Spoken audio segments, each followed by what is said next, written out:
김병준입니다.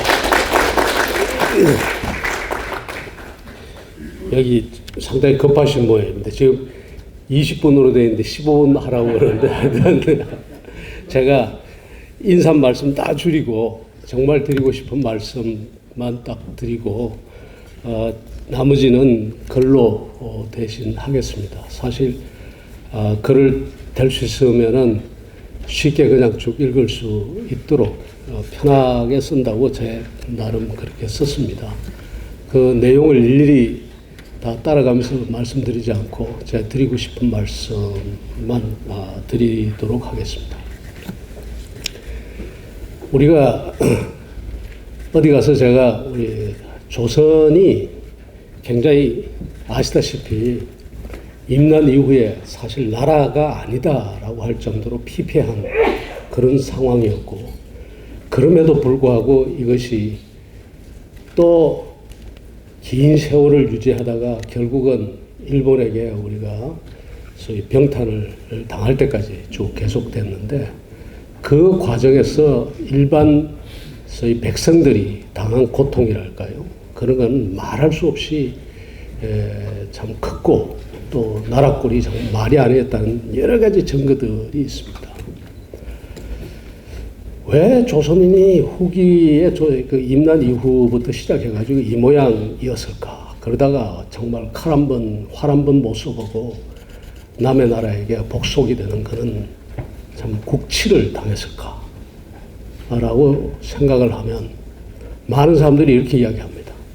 당쟁 때문에 그렇고, 세도정치 때문에 그렇고, 또 아니면 명성황후나 대원군 때문에 그렇고, 뭐 더 나아가서는 이완용을 비롯한 을사오적 때문에 그렇다.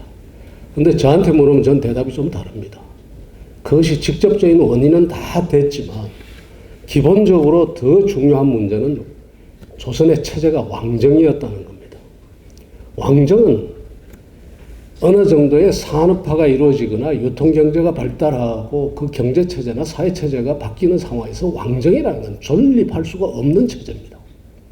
왜 그런가 하면은 최고 의사결정권자의 그 의사결정 능력을 보장하지 않습니다. 3살짜리도 왕이 되고 정신착란자도 왕이 되고 얼마나 될 수 있거든요. 그 주변에서 누가 돕는다고 해서 될 일이 아닙니다. 최고 의사결정까지의 퀄리티가 의사결정 역량을 보장하지 않습니다. 그리고 기본적으로 신분 질서에 입각해 있기 때문에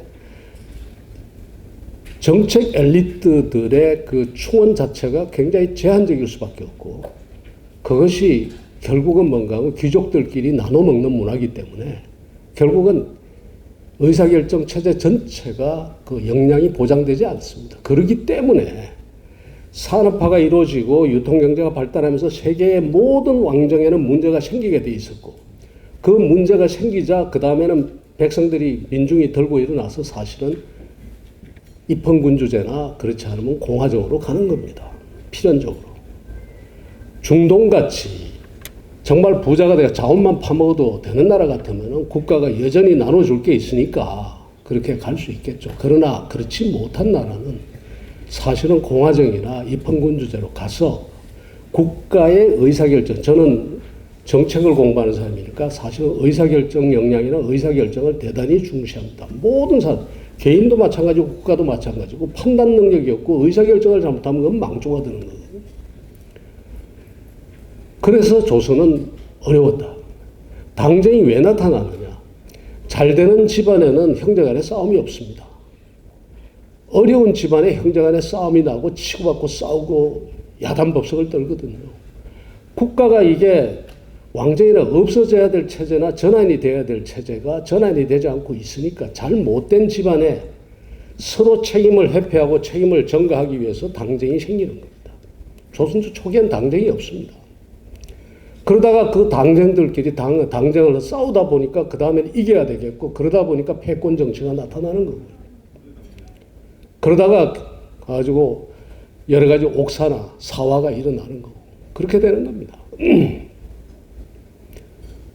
그리고 그것이 쭉 이어지면서 결국은 뭐 서인들 집권 하에 결국은 나라 팔아먹는 그런 일이 벌어지고 되는 거예요. 왜 제가 이 이야기를 드리느냐?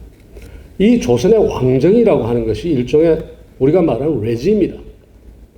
레짐이라는 것은 우리가 정치다, 또 정권이다, 뭐 정부다 이렇게 번역을 합니다만은 그것 이상입니다. 하나의 체제와 그 체제를 지탱해주는 여러 가지의 인식 구조와 그 다음에 문화와 관습과 이런 것들이 일종의 레짐을 이루는데, 정권은 동인에서 서인으로 가고 서인에서 다시 서인이 쪼개져서 노론으로 가고 소론으로 가고, 노론 중에서 다시 가가지고 무슨 십파다 백파도 가고 뭐 이렇게 다 그렇게 갔습니다만, 또 안동김 씨가 잡았다가 풍량조 씨가 잡았다가 대원군이 잡았다가 명성하고 정권의 주체가 수없이 바뀌어도 레짐은 변하지 않는다.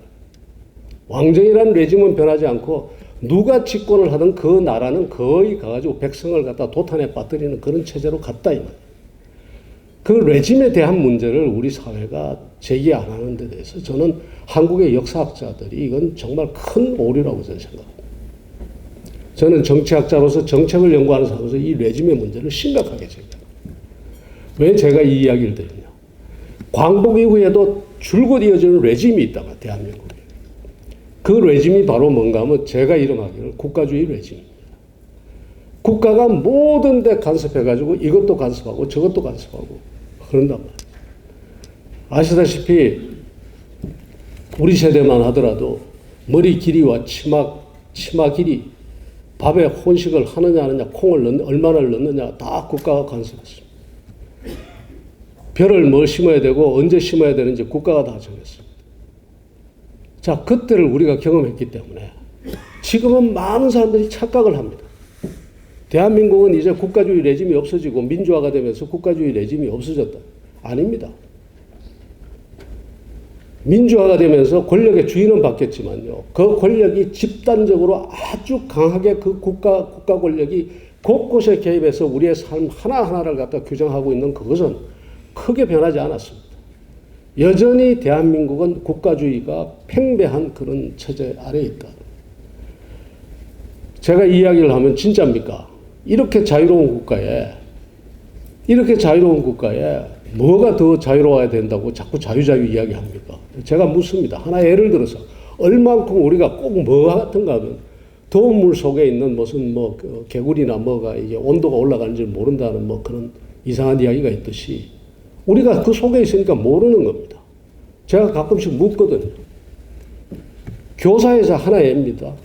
교사의 자격을 국가가 일일이 규정하고 무슨 과목을 가르쳐야 되는지 그것도 국가가 일일이 규정하고 뭐를 몇 시간 가르치는 것도 다 교육부 소위 말하는 국가가 일일이 규정하는데 그건 맞나? 교사의 자격을 국가가 규정해서 국가로부터 교사 자격증을 부여받지 못한 사람은 중고등학생, 초중고등학생을 가르쳤다고 그게 맞나? 하버드를 나왔던 캠브리지를 나왔던 대학 교수는 될 수 있어도 교사는 될 수가 없어요. 여러분 어떻게 생각하십니까? 줄리아드 음대를 나와도 학교에서 강의를 할 수가 없어요. 고등학교에서. 자, 국가가 그렇게 관여를 했을 때는 우리가 뭐를 전제를 하는가 하면 이 국가가 아니면 국가의 기구인 교육부가 미래 사회가 어떻게 변화할지 그리고 그 미래 사회 속에서 어떤 품성과 어떤 역량을 가진 어떤 청년들이나 아니면 우리 그 인력이 필요할지를 잘 알고 있을 때 그럴 수 있다면 여러분들 아십니까? 우리 미래 사회가 어디로 가고 그 다음에 어떤 품성과 어떤 역량을 가진 사람들이 필요하고 어떤 분야에 얼마만한 사람이 필요한지를 우리가 아느냐면 저 모릅니다. 이 자리에 계신 분들 자신 없을 겁니다. 교육부는 무슨 자신을 가지고 자기들이 가르치라는 대로 가르치고 그러라고 교사 자격 부여하고 국어 몇 시간, 산수 몇 시간, 사회 몇 시간 이렇게 규정할 권리를 도대체 어디서 받았나? 이거 언제 때 버릇이냐? 한국 신민교육할 때 버릇이고 조국 근대화 운운할 때 그때 우리가 가야 할 타겟이 명확할 때 거기에 맞춰서 인력을 길러낼 때 그때 버릇입니다. 세상이 바뀌었고 우리가 소위 말하는 추격 경제에서 선도 경제로 가야 되는 이 마당에 어디로 가야 할지도 모르는데 교육부가 어떻게 그렇게 일일이 다 간섭을 하죠? 간섭을 해도 제대로 간섭하면 다행입니다. 제대로 간섭도 못해요. 왜냐하면은 요번에 윤석열 대통령이 이야기한 그거 아닙니까? 코딩 교육을 몇 시간 하는가 싶어서 한번 봤더니 대통령 상식으로는 대한민국의 코딩 교육이 최소한 중국 수준 정도는 돼야 되지 않냐. 그보다 더 시켜야 되지 않냐. 들여다봤더니 코딩 교육이 중국의 반이나 3분의 1밖에 안 돼요. 물었어요, 주변에. 왜 이렇게 그 코딩 교육이 적으냐 물으니까 하는 말이 뭔가 하면 정교제 때문에 못한답니다. 이해가 가죠? 100시간 가르쳐야 되는데 코딩 교육이 10시간이 들어가면 다른 과목에서 10시간 빠져야 되니까 지금 현재 교사의 지위가 불안해지는 사람들이 많단 말이에요. 그러니까 못한다는 거예요. 그러니까 제대로 알지도 못할 뿐만 아니라 기존의 이해관계 세력이나 센 사람들한테 질질질질 끌려다니는 거예요, 국가 권력이. 아니, 그런 국가 권력이 왜 가가지고 우리의 삶에 들어와가지고 이래라 저래라 간섭하고 뭘 하려고 해도 일일이 가지고 간섭하고 못하게 하느냐는 거예요.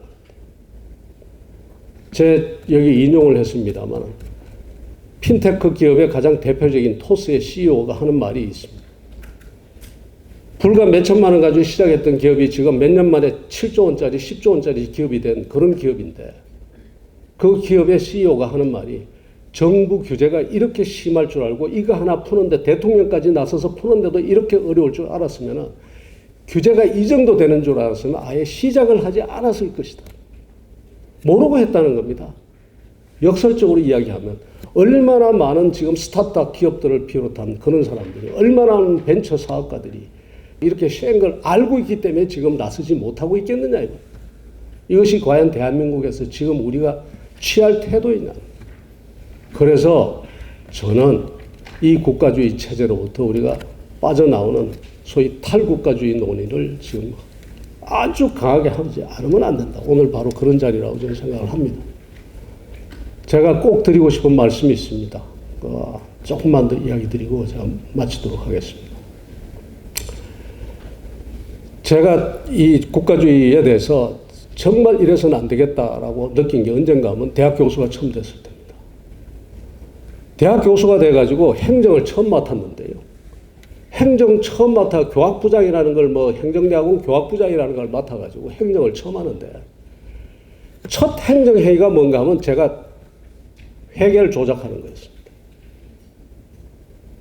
외부 강사가 오면 강사료를 당시도 한 30만 원을 줘야 되는데 교육부 지침에, 문교부 지침에 의해 가지고 그때 줄 수 있는 게 2만 5천 원이었어요.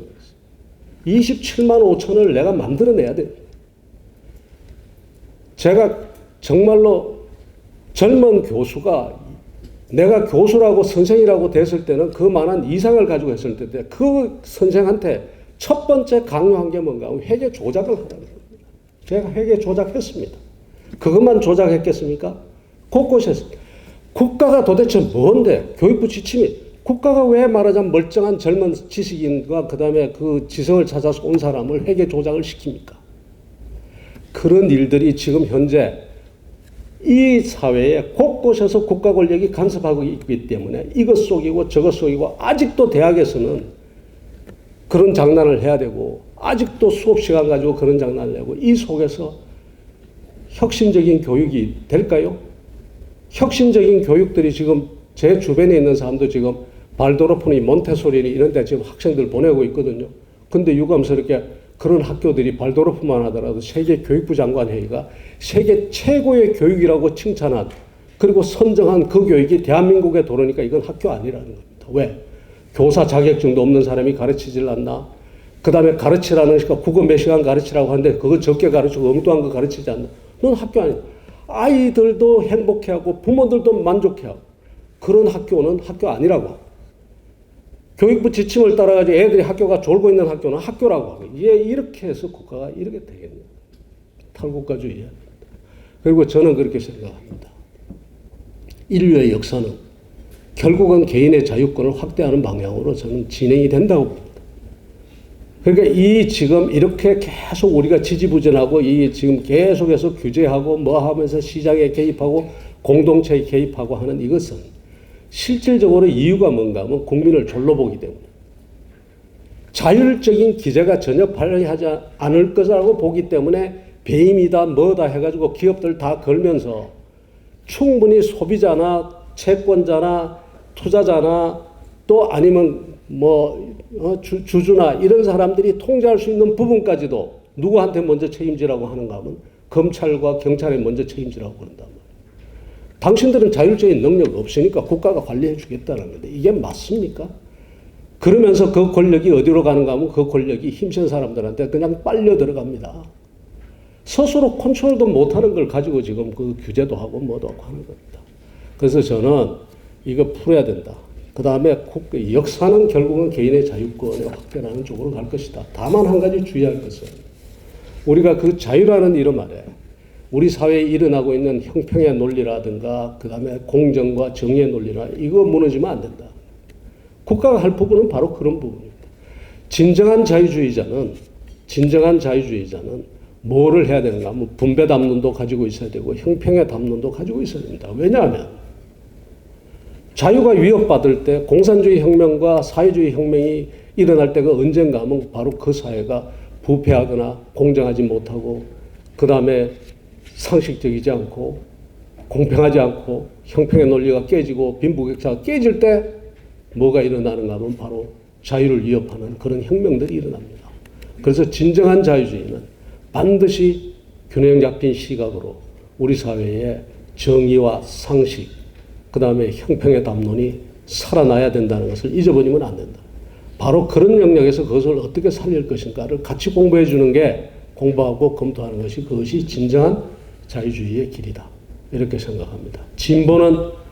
진보도 저는 마찬가지로 이야기합니다. 대한민국의 진보는 사실상 사이비 진보의 엉터리 진보들입니다. 이유가 뭐냐? 늘 하는 이야기가 어려운 사람들을 돕고 그 다음에 힘없는 사람들을 돕는다고 그래요. 힘없는 사람하고 어려운 사람 돕는 게 그 사람들이 언제 힘들어지느냐? 성장이 되지 않았을 때 힘들어집니다. 그렇기 때문에 진보야말로 성장의 담론을 가지고 있어야 됩니다. 진보 버전의 성장의 담론을 가지고 있어야 돼요. 그런데 대한민국의 진보는 성장 담론이 없습니다. 그거 사이비 진보죠. 사이비 진보라. 성장은 누구 보고 하라고? 그럼 시장 보고 하라고 하면 시장한테 자유를 그만큼 주든가. 그것도 아니고 시장도 못 움직이게 하고 성장 담론도 없이 결국은 경제가 어려워지면은 결국 누가 피해를 보는가 하면 없는 사람, 약한 사람들이 피해를 보는 인류의 역사가 이야기하는 거예요. 그래서 대한민국은 사이비 진보와 사이비 보수가 그냥 판을 치고 있는데 오늘 이 자리에서는 진짜 참된 보수 또 참된 자유주의자들의 그런 장이 됐으면 좋겠다. 이 말씀 드리면서 말씀 마치겠습니다. 감사합니다.